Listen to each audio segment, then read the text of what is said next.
Mohon izin rangkaian acara pada kesempatan hari ini akan segera dimulai.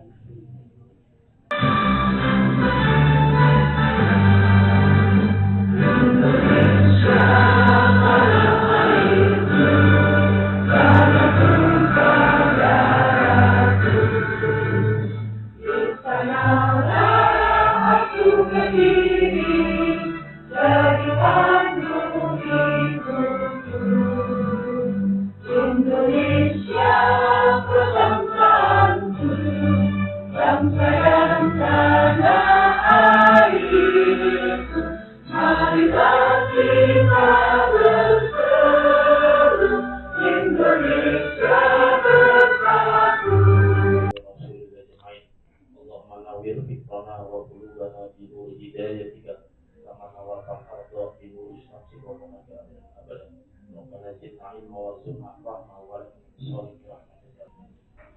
Assalamualaikum warahmatullahi wabarakatuh. Waalaikumsalam warahmatullahi wabarakatuh. Salam sejahtera untuk kita semua.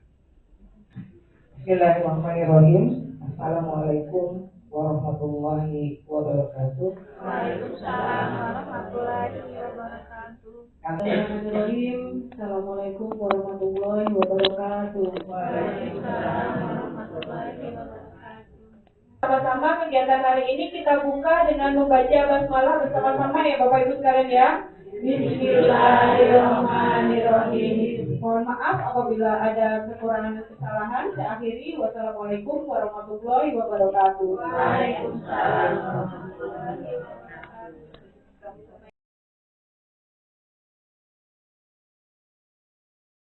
Tahu, oh inklusi kan bukan sekedar ABK. Inklusi itu bagaimana kita melakukan pembelajaran, melayani pembelajaran sesuai kebutuhan anak. Gak harus ABK. Yang normal juga beda-beda. Emang sama semuanya? Enggak kan? Itu. Ada yang suka manja-manja, pengennya dipuji-puji mulu. Aleman amat ini anak. Ada yang sering merajuk. Ada yang usia pula sama temennya kan. Gak bisa dipaksakan sama itu semuanya. Seperti itu mungkin langkah di awal. Jadi yang tepat itu adab dimanapun kalau memang dia membutuhkan layanan khusus pada saat belajar ya sebutnya anak berkebutuhan khusus. Mau sekolah di SLB, mau sekolah di sekolah Bapak dan Ibu sekolah reguler, yang gak berubah nama jadi anak inklusi Bapak dan Ibu, udah aja tetap disebutnya anak berkebutuhan. Kenapa disebut berkebutuhan khusus? Karena pelayanan pendidikannya beda banget dari kebanyakan anak yang lain. Walaupun sesama anak biasanya aja pasti beda. Yang ini bedanya kan ekstrim. Yang berkebutuhan khusus ini, makanya kata saya juga yang ke atasnya ABK. Padahal pendidikan inklusif dasar berpikirnya mewadahi perbedaan. Dan lebih begitu Bapak dan Ibu di awal. Kalau kata Bu Lina tadi, anak buah kapal. Leo, sebelum ada istilah ABK itu kan ya, ABK itu sudah ada dari dulu, anak buah kapal yang benar emang gitu. Udah, ABK yang anak berkebutuhan khusus itu di tahun 2000-an ke atas munculnya. Adopsinya dari mana? Sudah disebutkan Bu Lina, Children with Special Educationally Needs. Kalau diterjemahkan konkretnya, anak dengan kebutuhan pendidikan khusus. Jadi semua anak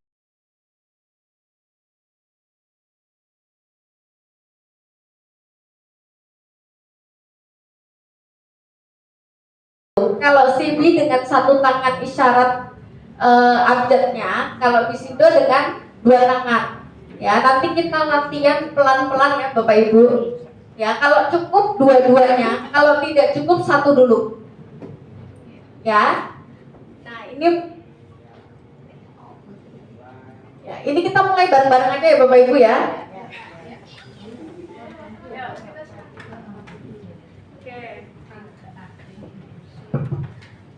Yang pertama huruf A dulu.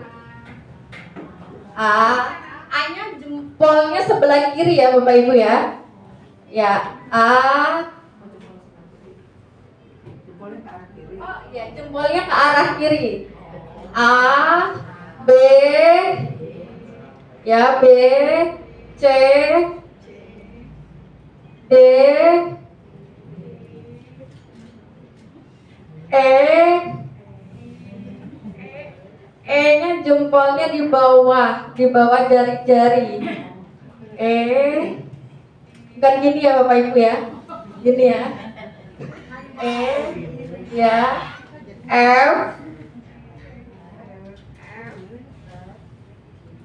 ya, G, G, G, H, H bisa gini, ya. H, I, J, J diputer, ya, jadi congkel, ya, tidak perlu pakai titik ya. J, ya, K, K, K jempolnya gini di tengah-tengah, ya, ya kayak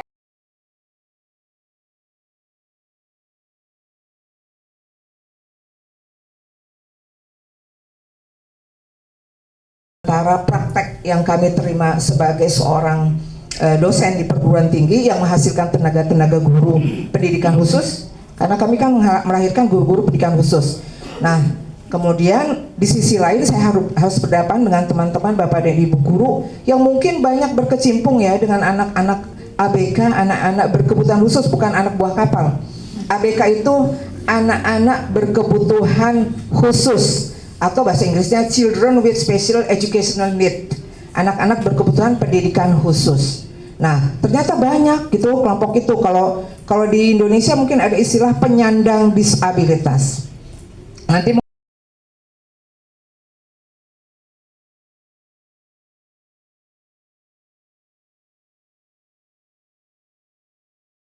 Tapi kalau anak asli itu tadi diajak berinteraksi dia acuh aja, wajahnya flat aja, nggak mau ngeliatin ibu. Ibu secantik itu nggak mau dilihatin loh, gitu. Padahal ibunya cantik, nggak mau dia ngeliatin, cuek aja. Padahal anak-anak itu paling cepat mengenali wajah ibunya kan ya, yang paling sering berinteraksi. Kalau ibunya nggak ada dia langsung nangis. Ya, kemudian berikutnya pendekatan sosial yang tidak normal tadi yang kayak kalau dia pengen sesuatu dia narik-narik gitu ya, dia nggak bisa. Kemudian tidak merespon ketika namanya dipanggil. Giska, lihat tinggal ya. Jadi kalau itu dia nggak cuek aja. Kemudian hanya membicarakan hal-hal yang dia sukai aja. Jadi kalaupun dia bisa berkomunikasi, topiknya terbatas. Kemudian kurang bisa memulai interaksi sosial, kurang ekspresif, wajahnya flat aja. Ibu udah beli anak ketawa sampai kepingkal-pingkal ya mas. Apaan sih gitu. Kemudian bukan berarti kalau ada orang yang begitu berat terus ibu langsung dapat autisme. Kemarin kami ikut tim tes katanya cirinya begitu. Saya nggak mau ya bu dibawa ke. Kemudian kurang mampu dalam mengembangkan dan mengarah hubungan sesuai dengan tingkat perkembangan. Kan kalau anak umur 2 tahun aja udah pengen punya teman ya, bayi-bayi aja udah pengen temenan ya, bermain gitu. Nah dia masih enggak, ya lingkungan baik aja. Kemudian tidak menarik akan tidak diterima dalam permainan atau percakapan. Ini ada orang yang diam aja ya, nggak peduli, nggak peka gitu. Bisa jadi ada indikasi ya, mungkin 1-2 ada gitu di jalan-jalannya gitu, tapi bukan itu kita.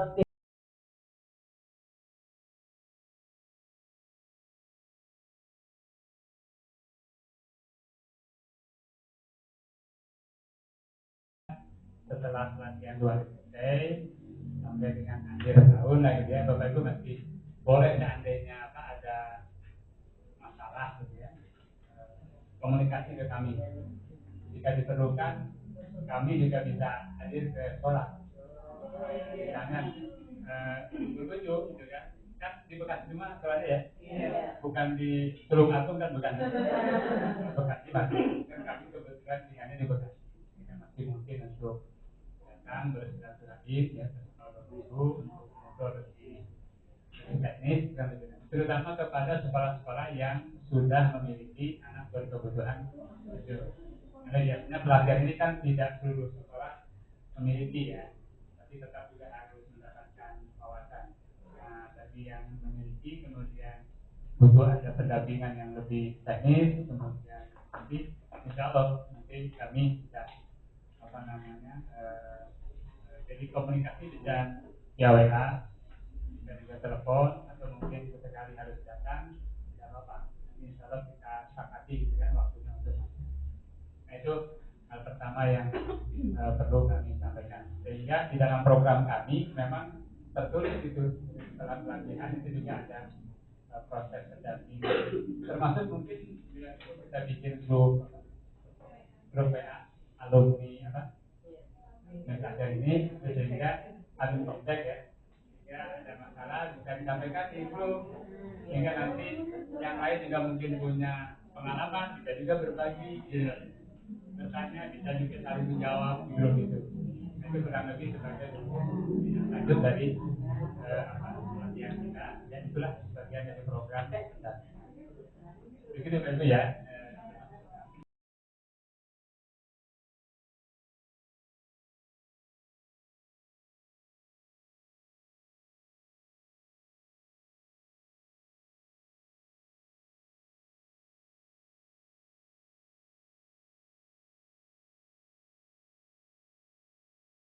Nah, saya sekarang sama Bu Septi akan bahas yang sebelah kiri, yang di bawah. Kalau kita tengah-tengah, average normal IQ score itu adalah di 85 sampai 115, sebarannya di 34,1 di kanan dan kiri.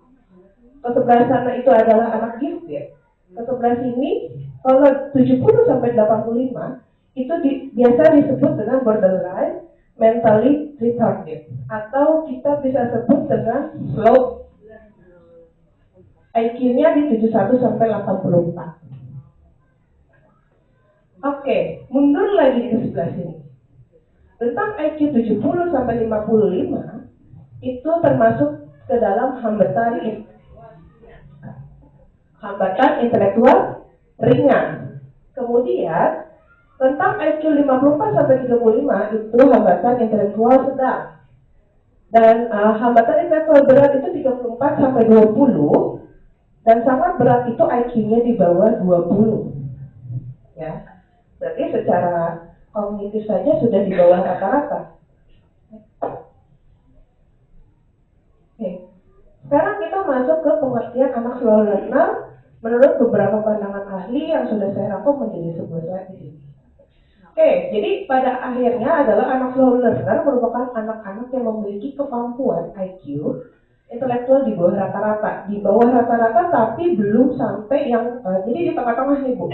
Misalkan ini sebelah adalah kurva normal, ini saya di tengah-tengah adalah anak slow learner. Sebelah sini saya pindah ke kanan atau ke kirinya ibu-ibu, saya adalah anak tunagrahita atau hambatan intelektual. Jadi anak slow learner ini memiliki hambatan dalam intelektual ya, dia tidak memenuhi kriteria dengan hambatan intelektual sepenuhnya, jadi masih bisa untuk ditingkatkan lagi dalam konseptual pembelajaran di kelas. Oke, mereka tetap dapat belajar ya ibu-ibu, seperti biasa mereka tetap dapat belajar.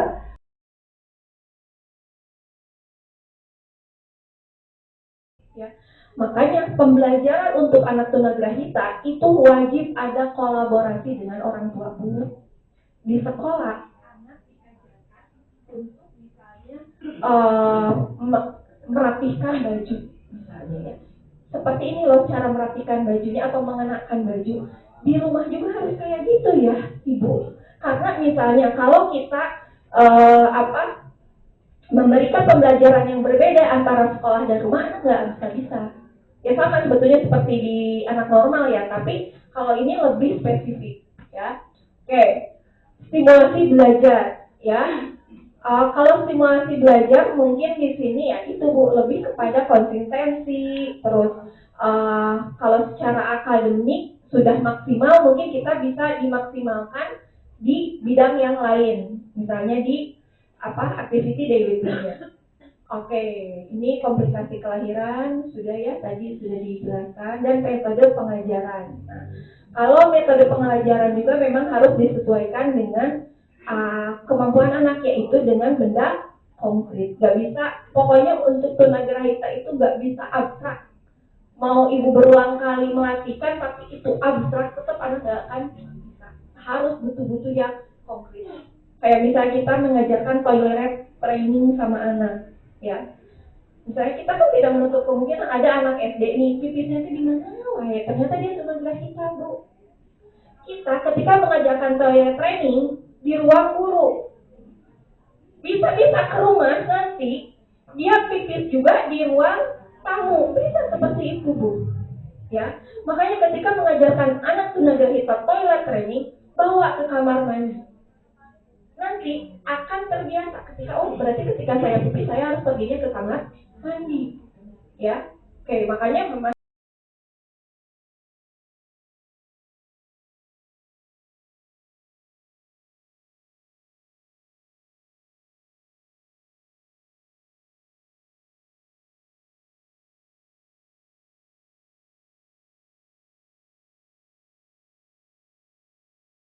anak ini tuh kayak begini, mau diapain? Kita tabokin, nggak mungkin. Dia pasti balas tabok kita, lebih parah. Ya, jadi anak ini harus diapakan? Oh, kebutuhannya apa? Jadi kita lihat profil, ya, kelebihannya apa, hambatannya apa, kebutuhannya apa, potensinya apa. Jadi kalau dia bisa menggambar, ya, kasih. Anak ini bisanya apa? Menggambar. Oh, anak ini senang tulis, curhat. Sehingga nanti bisa jadi buku cerita. Nah, ada mahasiswa kami ya, ada anak-anak yang seperti ini. Wah, anak ini kok pintar gambar. Kamu bikin komik deh, gitu. Komik menceritakan tentang kehidupan kamu, kan bisa diupload di YouTube. Ya kan? Nah, jadi prestasi buat dia. Dan jangan lupa teman-teman di sini kasih reward kayak Pak Tino Sidin. Sedikit apa yang kerja bagus, ya, jangan yang buruk aja kita tegur, tetapi yang baik lupa, ya. Misalnya gini, dia bisa duduk tenang, aduh, Intan, apalah namanya, Siska, ya, aduh Siska hari ini pintar sekali, udah bisa duduk ya, nggak jalan-jalan lagi, toh. Cuma begitu, Bu, dia butuh perhatian. Kalau dia teriak-teriak, ada dua kemungkinan dia sakit, kemungkinan dia minta perhatian dari kita, ya. Jadi kalau anak-anak begitu, saya waktu di klinik saya pindahkan ke sini, ke depan. Kemudian kalau dia udah mau berubah, tapi sebelumnya kita punya kontrak dulu sama dia. Kalau Ibu Nedi udah ngomong set, berarti kamu harus diam. Berarti itu Bu Nedi tidak suka kalau kamu keluar. Ya, jadi cuma dikirim, yang lain gak usah tahu.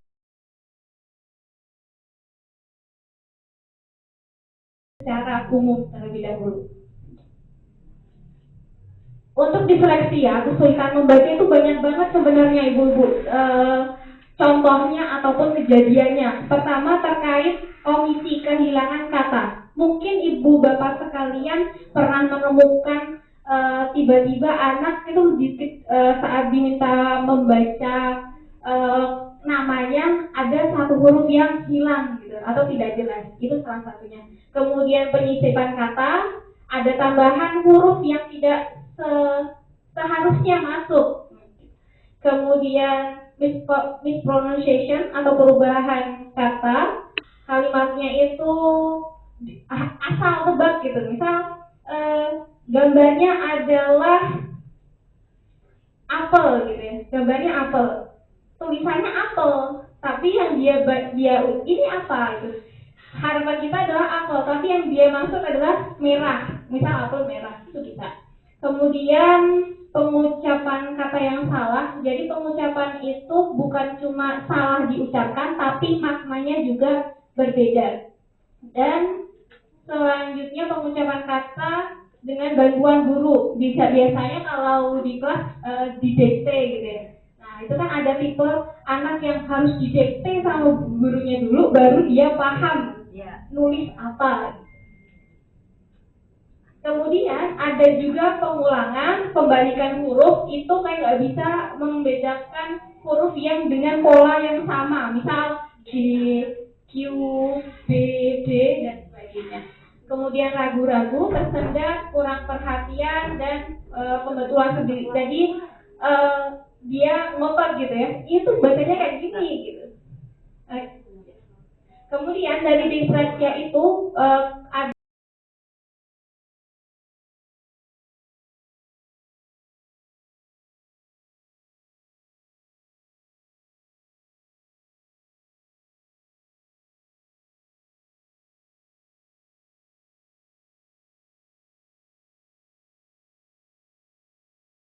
saya dan keluarga besar saya dalam memfasilitasi tempat belum maksimal, bahwa yang baik-baik dari sekolah saya, bahwa yang dari kami Kecamatan Bekasi Selatan, insya Allah apa yang Ibu Bapak pelajari hari ini, 2 hari ini bisa bermanfaat di sekolahnya. Saya ucapkan terima kasih kepada Ibu Neni dan tim dosen UNJ. Walaupun saya tidak maksimal, cuma datang keluar masuk keluar, mohon maaf ya Bu, memang kita lagi touring kegiatan nih. Terima kasih sekali lagi atas ilmunya. Sampaikan permohonan terima kasih saya kepada Pak Budi, terus Bu Indina, Pak Asep, kepada lagi Bu Nara, Bu Sita, dan ibu-ibu dosen yang hari ini Bu Medi, Bu Lintang, sama siapa lagi Bu Septi ya. Terima kasih banyak-banyak. Mas Agil juga saya ucapkan terima kasih di sela yang karena mau saya sibuk banget Bu menyampaikan hadir ke sekolah saya. Terima kasih sekali lagi, saya sebagai tuan rumah mohon maaf apabila ada kekurangan. Terima kasih. Wassalamualaikum warahmatullahi wabarakatuh. Waalaikumsalam warahmatullahi wabarakatuh. Sambutan penutup atau langsung penyerahan plakat kenang-kenangan dari sekolah ataupun dari kampus UMJ dari sekolah ke pengawas. Dari kami keluarga besar Dinas Pendidikan Kota Bekasi kepada UNJ ya, kepada diwakili sama Ibu Neni karena Ibu Indina kita gitu.